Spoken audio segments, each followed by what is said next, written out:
all have left comments saying that I only show the positive side of residency. And of course there are negatives. And I'm going to show you the negatives of residency. And I'll start with being called in at midnight on Sunday.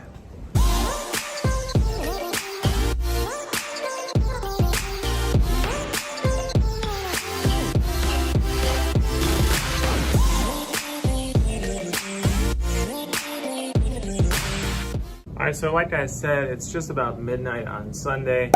I just got called in from home. So let me rewind a little bit. This is actually my 7th day straight. We are currently doing 7 on, 7 off, like I said in my prior videos. So we work 7 days on and have 7 days off afterwards. The only problem with that is you split the whole week of call between 2 fellows. So me and my co-fellow, Clayton. So every other day we are on call. So essentially, one day I'm not on call, then I'm on call for 24 hours and keep going. So I was on call Tuesday, Thursday, and Saturday, Sunday up until Monday morning at 7 a.m. So every day, since it's been essentially the same amount of work almost, but half of the staff, you have to kind of pick up the slack, which means I've worked pretty much 15-hour days plus every single day so far, and today is my 7th day. I left today about 5 p.m. I thought I was doing great. Thought I would get a good night's sleep, hang out with Andriana tonight. But then I got a call at 8 p.m. and found out there was a patient bleeding at an outside hospital that was being transferred here. And the hospital is probably 2 hours away from here. Transport takes forever, and they didn't actually get here until midnight. Which is fine because, you know, it's about a 2-hour case. I get out of here at 2 a.m. and I don't have to go to work tomorrow, so it's not that big of a deal. I'm just a little tired and was hoping I could enjoy my 7th day in a row and just relax, but such is life. So you guys wanted to see the terrible parts of residency. So this is pretty bad. Can't get much worse than being called in at midnight when you're almost done with your 7-day straight stint. So one thing I failed to mention that while I was driving here, I got called by the ICU and they told me, great news, that there is also another patient bleeding at a different outside hospital being transferred here emergently that we will likely have to investigate as well. So now I have 2 cases back to back. They probably won't start till about 1 a.m. or so, and hopefully I can get out of here before the sun comes up. So I'm sure you can see how tired I am currently. It's been a long week. My hair is getting longer by the day here. But anyways, I'm gonna go get changed. Watch me as I slowly get tired throughout the night. And what can you do? We signed up for it.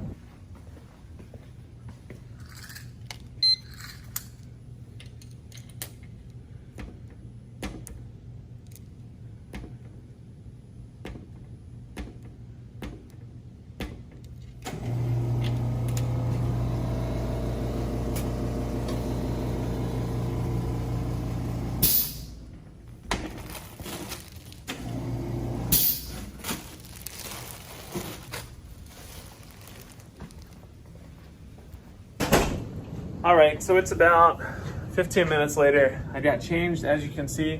And what you all probably don't know, because a lot of you all see the emergency stuff in TV shows, but there's this huge waiting period. The whole game is hurry up and wait.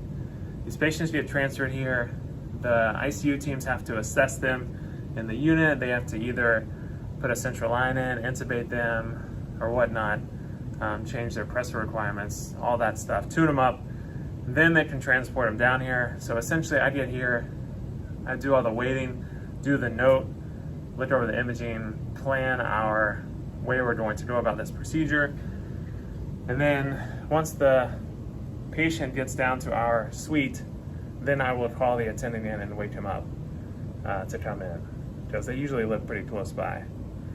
So right now I'm just going over this. I'll look over the next patient and wait for this one to come down, and we'll get started. All right, so it's now 12:45 a.m. and I'm still waiting for the patient to kind of get down here. I spoke to the ICU. They want to intubate the patient up there before they bring him down so that they're nice and stable. For us, That way anesthesia can just take the reins when they're down here. So in the meantime, I figured I would show you the inside of an interventional radiology suite, because I know you guys have seen pictures of it, but don't really know what the heck all these things do. So I'll go ahead and show you this right now, and at least you guys have an idea of what this stuff looks like. All right, so this is an interventional radiology suite. Super fancy and beautiful. Let me flip this camera around so you guys can see. All right, so first and foremost, we have our big C-arm. So this is actually turned sideways. It's usually centered like this, so that flat plate detector is up top over the patient. This is actually the part where the X-ray comes out of, or the tube. It goes under the patient so that all the scatter goes down to the floor. This thing rotates on a hinge. As you can see right here, it can go pretty much anywhere and has this fancy blue light at the bottom, which adds a nice touch. So this is the main workhorse of the interventional suite right here. Next, we have the anesthesia machine over here in a little Pyxis system where we get all the medications. Well, I don't, but the nurses and the anesthesiologist get it. Then we have our table. Let me go extra wide here. So this is our table. We have a little mushroom tip right here, as I like to call it. It moves the table pretty much everywhere. This brings the C-arm all the way from there to the actual patient. Collimate. Whole bunch of buttons here that change a bajillion different things. This unit actually does a cone beam CT, which is basically a CT, but not as good of quality because it can't do the same thing that a normal CT scanner does. We have a few fancy things here. So the vascular team does a lot of aorta work in here, so we can get pretty fancy with our IVUS set up here. And then as you see right there on the big screen, we have one big screen over there and one big screen right here, which basically is where we see the X-ray. And the X-ray will take up this whole screen right here while we're doing the procedure. These move on a hinge as well. So as you can see, everything's pretty mobile. Then we have some OR lights so we can see what we're doing. And then we have all of the stock supplies, balloons, gowns, wires, catheters, etc., etc., etc. And some random supplies here. Another TV screen. And then this is the whole view of the interventional suite right here. So it's pretty cool. We have the best technology in medicine, but I'm not biased. This is the control room where we do all of the setup, cone beam CT setup, little microphone, and all that stuff. So yeah, this is where all the magic happens behind the scene. We have lead-lined glass so you can watch the procedure without getting irradiated. Also, I know you guys are going to be in the comments saying that I don't ever show you what I actually do when I'm at the hospital, but that's because there's something called HIPAA, and we have to respect patient privacy, so I can't show you all of the procedure or give you any information about the patients or procedure that I'm doing, so I have to keep it really general. But if I get time while making this video, I'll show you some examples of what I mean by bleeding and what we do in interventional radiology and how we fix that problem. All right, so one case is officially done. It was about 2 hours long. Didn't get started until pretty late, but we're done with the first one. We are checking the patient's labs for the second patient to bring down. Oh, by the way, it's 4 a.m. currently. So I've been up since 6:30, and so we're approaching 22 hours of being awake, compiled with 7 days of minimal sleep total. So hanging in there, waiting on the next case currently. So we'll see how that goes.